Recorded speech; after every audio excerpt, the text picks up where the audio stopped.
Hello everyone and welcome back to the next lesson of our Java course. So in this lesson, I'm going to talk about another very critical component in our Java programming, which are the operators. And there are different number of operators in Java.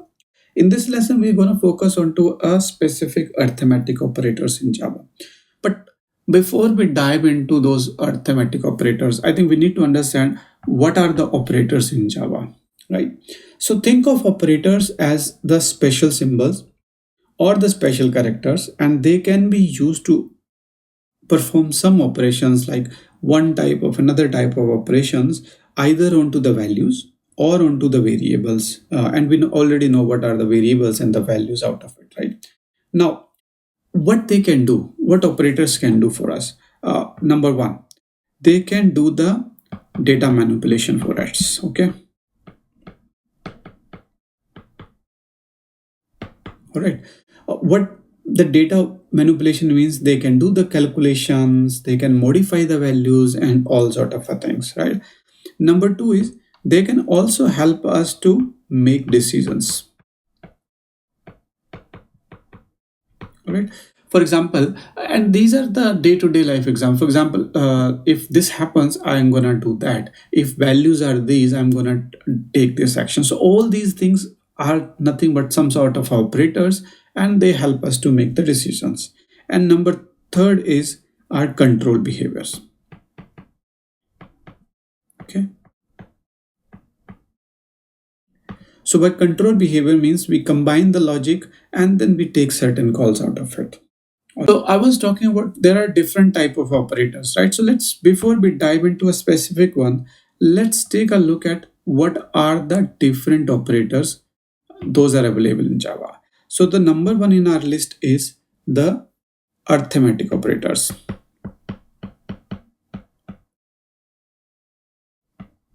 Okay, and you already know addition, subtraction, then multiplication, then divisions, and then we have a multi one. All right. Then we have the relation operators.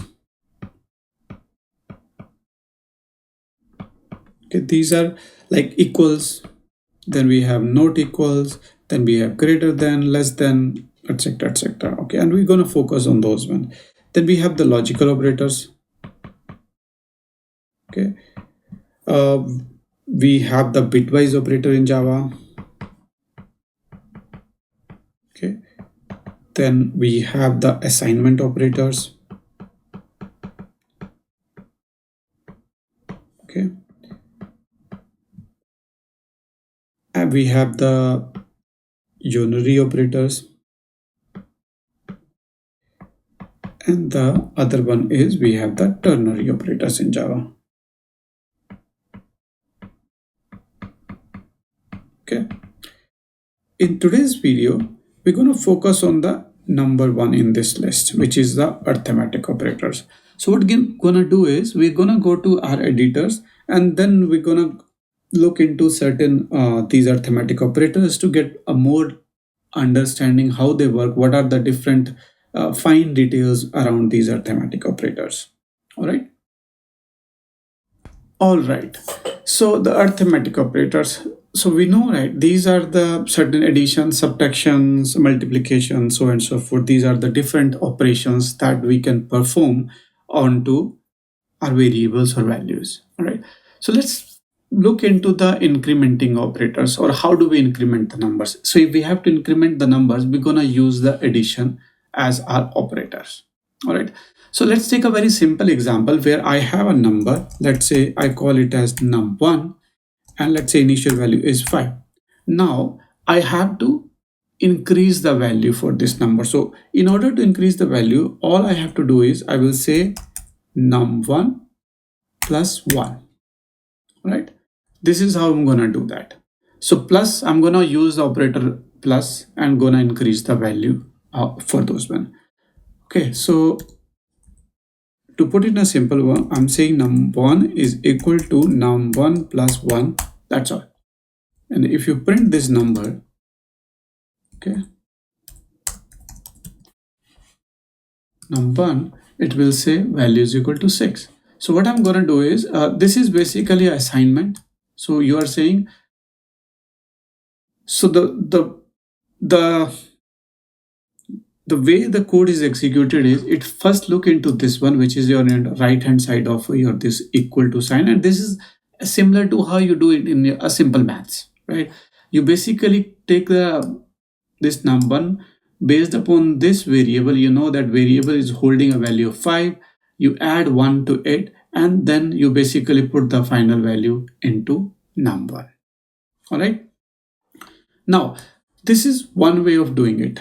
There is another way, which is more shortcut, and you're gonna use it a little bit more once you are more comfortable with it. Is what you're gonna do is you're gonna use the shorthand operator, which is like combining plus and equals together.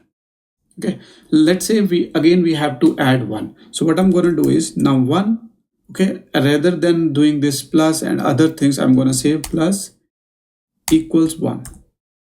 Okay, if you print this value, you're going to get again the same number, which is 6. All right, so in this one, and this is a shorthand which is already available out of the box in Java, you add the value which is onto the right hand side to this number, to the left one. So it is actually internally, this is similar as num1 is equal to num1 plus 1. Okay, both are same. All right.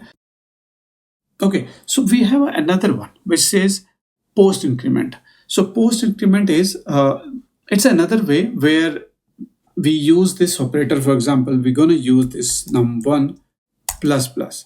So this, in this case, the value is also increased by 1, but there's a catch. The value is increased after the current operation, and I'm gonna explain it a little bit more. Similarly to this post increment, we have another one which says pre-increment. Okay, so counterpart for this one is pre-increment. So in pre-increment, what we usually do is we first increment the value and then we do the operations out of it. Okay. Okay. Now, as I said, right, there is a fundamental difference between the post increment and the pre increment, and we should be very clear because using it in a wrong way can cause certain problems. Okay. So in this one, post increment, first this number will be used, this value, whatever value was under this num1, for in this case it was value 5. So this will be used and then the value will be increased. All right. In pre-increment, first the whatever the value is stored in this variable is increased and then the value is used. Okay. So I'm gonna give you one example just to make it more clear for you. All right, so we have this again, our num1, and what I'm doing is, if you see here, I'm just incrementing this value, right? Again, this is a post increment, and then I'm printing the value. What do you think? What will be the output? Let's run this program. Okay, so if you see here closely, let me increase this one.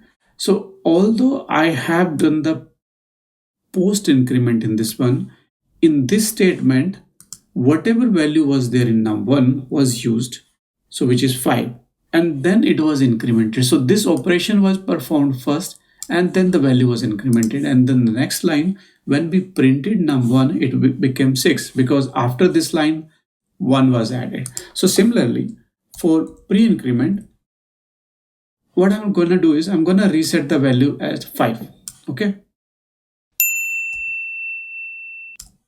All right.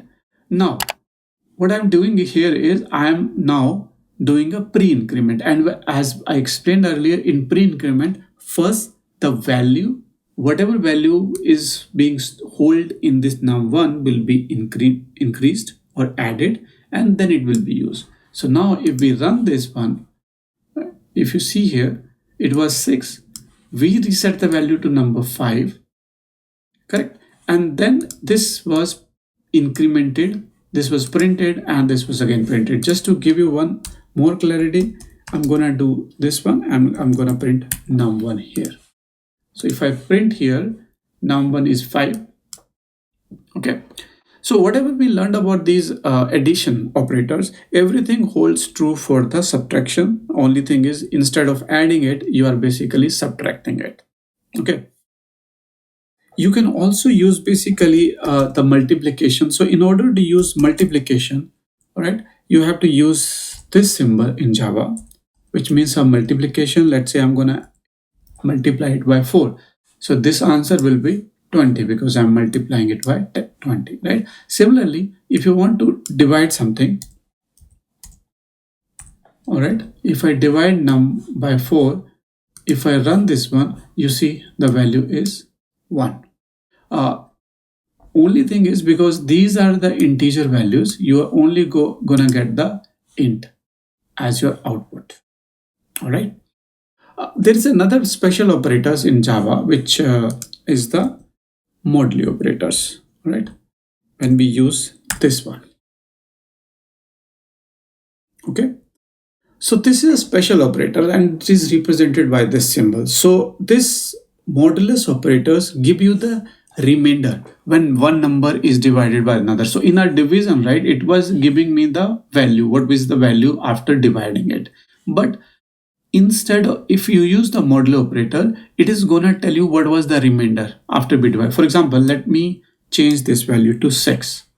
Now if you divide it by 4, you will still get 1 as an answer. But if I use the modulo operators, I'm gonna get the value as 2 because after the division, I'm still left with 2 as the remainder. So if I divide it, I'm gonna get 2 number. And this is very interesting operators. You probably gonna use a lot in your day-to-day programming, especially in scenarios, for example, where you want to check if the number is even and odd or some sort of a patterns, for example, the days of the week, right? There are a few things which we probably want to kind of keep an eye. And that's gonna be a very common issues when we are using arithmetic operators. So number one is you have to be careful when you are using divisions, okay? Especially dividing by 0.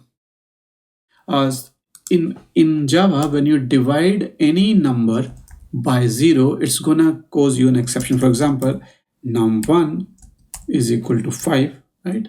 And then if I say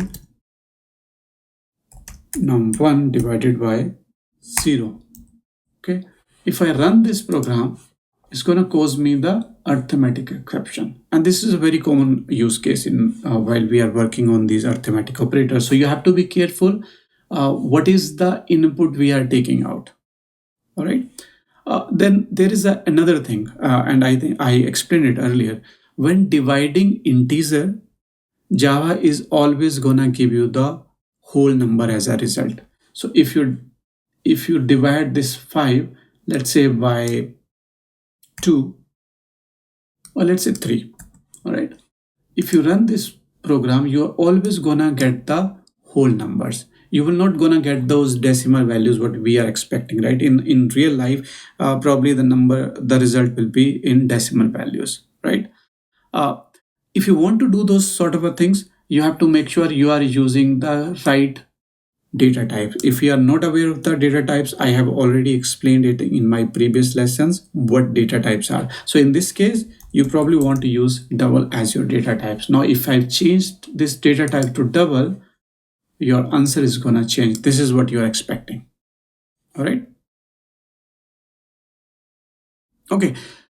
So I hope this gives you a clear explanations what Java operators are and what are the arithmetic operators in Java. We learned about, like, for example, addition, subtraction, multiplication, divisions, modulus, and some of the pitfalls which probably we might face, and how to use these in our scenarios. If you found this video helpful, make sure you like, share, and subscribe to this channel. And till then, keep watching and happy coding.